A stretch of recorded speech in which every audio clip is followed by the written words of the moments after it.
Hey guys, Scott here. Sorry about the no videos for the past couple of days.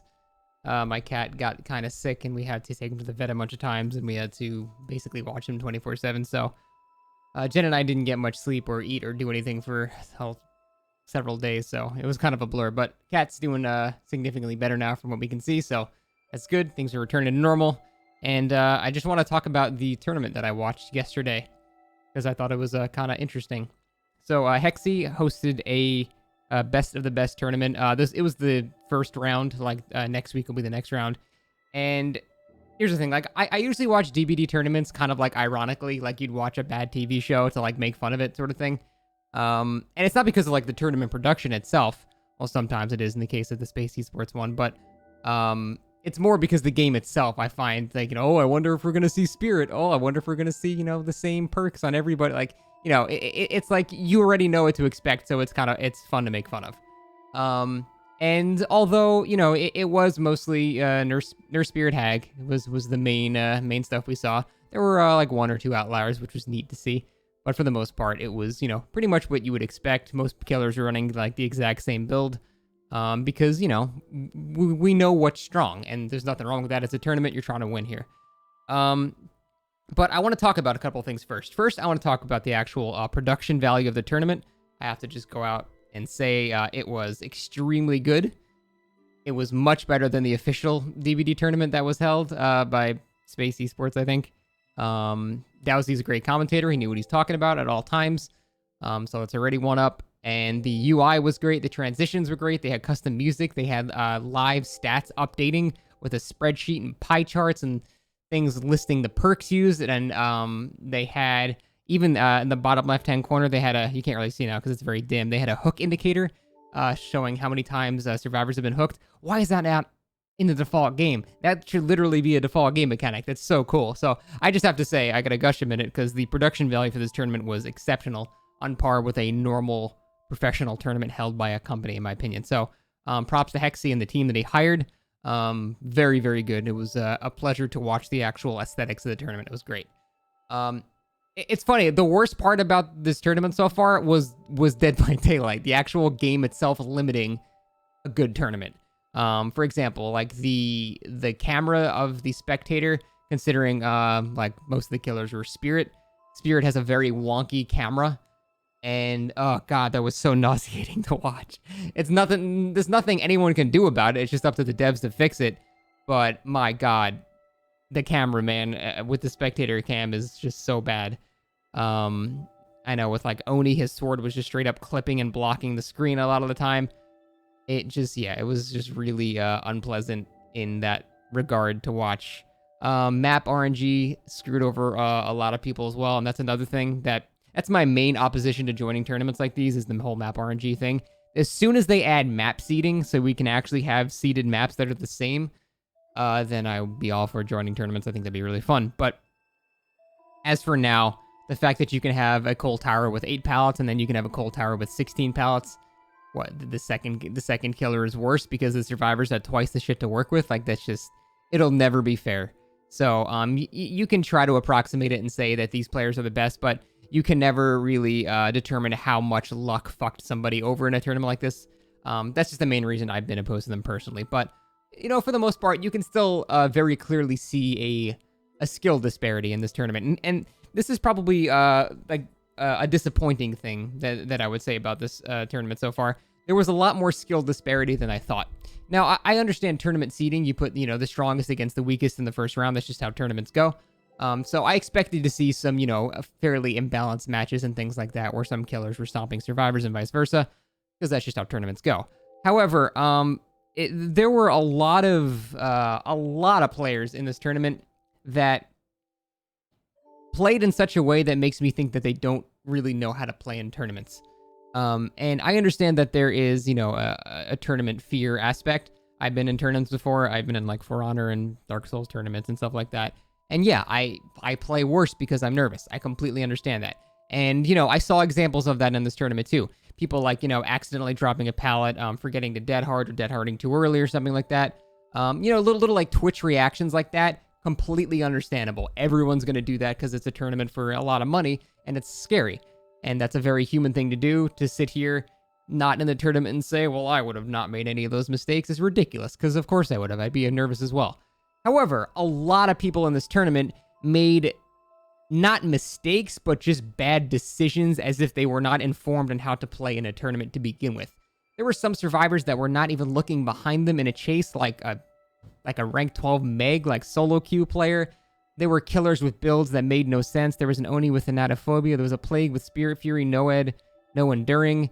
Like, there were a lot of things that made it seem like they just were not actually there to play in a tournament, which is fine because there are not that many tournaments. It's hard to say who even knows how to do it.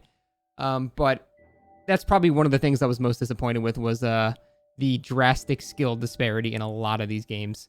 And it was just like strategic stuff too. Like the very first thing that you can tell, like when you're analyzing a survivor team, the very first thing that you would have to learn or, to play as a survivor team in a tournament is you need to learn to spread out. Spreading out one person to a gen until the end of the match, then you can start going 2 people to a gen when there's like 1 or 2 left. I saw so many matches in this tournament where there were 2 to 3 people working on a gen at a time. Then the killer walks up and all the pressure is gone. Like, that should never, ever happen in a tournament. Every good tournament squad you see, you will almost never see more than 1 person working on a gen for more than 10 or 20 seconds. You'll always see 1, 1, and 1 in a triangle around the map, perfectly equidistant from each other, perfectly splitting up the map pressure, so the killer can't really stop it. That is how you counter even the best killers, because, like, in Otz's game, the first gen didn't get done for 6 minutes in a tournament. Otz is an amazing killer, but that should be impossible even with Nurse. He was playing Pyramid Head too. That doesn't really have map control. There is no reason that should ever happen in a tournament because he can be downing people in 20 seconds and like immediate chases, and yet you still can't get to the other places of the map to stop people from doing at least 1 gen. So shit like that should never ever happen in a tournament, and it shows that there was definitely a skill disparity and some people were not bringing tournament strategies to the game. There were a lot of examples like that. I would see, like, when they would switch between spectators, survivors, and things like that, there would be people just sitting doing nothing. Like, I understand if you're going against, like, a spirit, you got to play stealthy. Like, I get that. I'm not stupid. But there were people for, like, minutes at a time doing nothing but just walking around the map. And there were people doing nothing when Corrupt Intervention was up against a hag. I understand, waiting out Corrupt Intervention against most killers, but against a hag, no, you can't do that. That just gives her time to set up the entire map. It's exactly what she wants. You need to still try to do some gens. So there were a lot of people making really, really, really bad decisions that were not something that you can really attribute to tournament jitters. They simply don't know how to play in a tournament. So that's probably the thing I was most disappointed with. I was expecting to see more very close matches, and a lot of them were just complete stomps, as if you'd watch a streamer in a solo queue. So that's why I'm really excited for next week, because next week is the double elimination of the teams that are left. And don't get me wrong, there are good tournament squads here. Like, there are teams I'd be fucking terrified to go against in here. And there are killers in here that are absolutely amazing at the game. And I want it to get boiled down to that. That's what I want to see. I don't want to see the weaker teams that somehow got in this. I want to see the really, really good teams going against each other. Because then I think that's where we're going to see just Nurse, Spirit, and maybe Hag. Those are the only killers that are going to be able to win, depending on the map. Like, that's another kind of issue I had, is the whole map being randomly selected. I kind of have a problem with. Because, like, in one of the first matches, like, a Nurse got Rotten Fields, and it's just, well, it doesn't matter how good you are at Nurse. Like, you can't physically get to places fast enough to even stop Survivor. So those matches were, they went predictably. Like, Survivors are obviously going to win. Rotten Fields is, like, the strongest Survivor map in the game. I don't think the maps like that should be picked. I think just, like, Coal Tower or Father Campbell's Chapel are, like, the ideal tournament maps. They're a good size. They're small to where killers without map pressure can still pressure, but there's still a decent amount of stuff to work with as well for survivors. So I would really prefer, a very small pool of, actual maps. Getting Rotten Fields. Jordarex, great Huntress player. He got Sanctum of Wrath as a Huntress. Like, doesn't matter how good you are as Huntress. There's a vine or a bush or a bamboo thing every 3 inches and stuff like that. Just, it's disheartening to watch because there's nothing you can really do. It doesn't matter how good you are. The map is just going to fuck you over. So I wish the maps were a bit more specifically picked, because a lot of good players just got fucked over by just the maps sucking for the killer that they were playing. So other Other than that, though, I'm really excited for next week. I'm excited to see, because, you know, like this week, I was really surprised. I was surprised by the lack of nurses, to be honest. The amount of spirits and even hag was, you know, a bit expected, and that's fine. That was pretty much every other killer other than the Oni and the Pyramid Head. But I'm surprised there were not more nurses, and it's making me think, do people just not want to play nurse anymore? Do they think she's actually not the best? Because she's definitely still the best killer in the game by far. It's like, it's not even a question. So do people just not want to learn how to play nurse now? Or I was really surprised at the lack of nurses. I'm thinking maybe as we get into the final section, we're going to see a lot more nurses now. I'm just basically just all nurses and spirits. But I was really surprised with that. So that was interesting to watch. But yeah, next week, I would tune into Hexy stream. I'll actually put a link to it in the description. It's going to be, I think, a lot more interesting because it's pretty much only the good teams left now. And that is where I'm interested to see how the matches go, because I think there are really only like 2 or 3 killers in the game that can actually handle teams that are really playing efficiently, that know how to spread out, and they know to be active at all times, and they know when to go for saves. That's another thing, going for saves too. That's such a huge mistake so many teams made.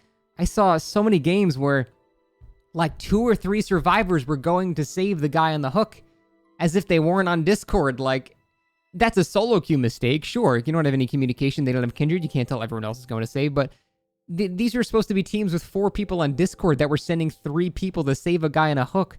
Like, that should never, ever happen in a tournament. So, yeah, there was a lot of stuff that didn't make any sense. And I'm really excited for next week. I implore you guys to watch it if you didn't catch this week. The production value is really, really good. Dowsy's a great commentator. Hexy was unfortunately sick for his own tournament, so that sucks. But hopefully he'll be there next week. But yeah, I would watch next week. I think it's going to be really fun to watch. It's almost like an advertisement for them just because I was so impressed with the production value of it. So it was a good time, and hopefully you guys will join me. We'll give it a watch next week. And that is it. And also good to be back. Sorry about the missing videos, guys. Fuck, I forget the Patreon shit every time. It's like silver and... Fuck!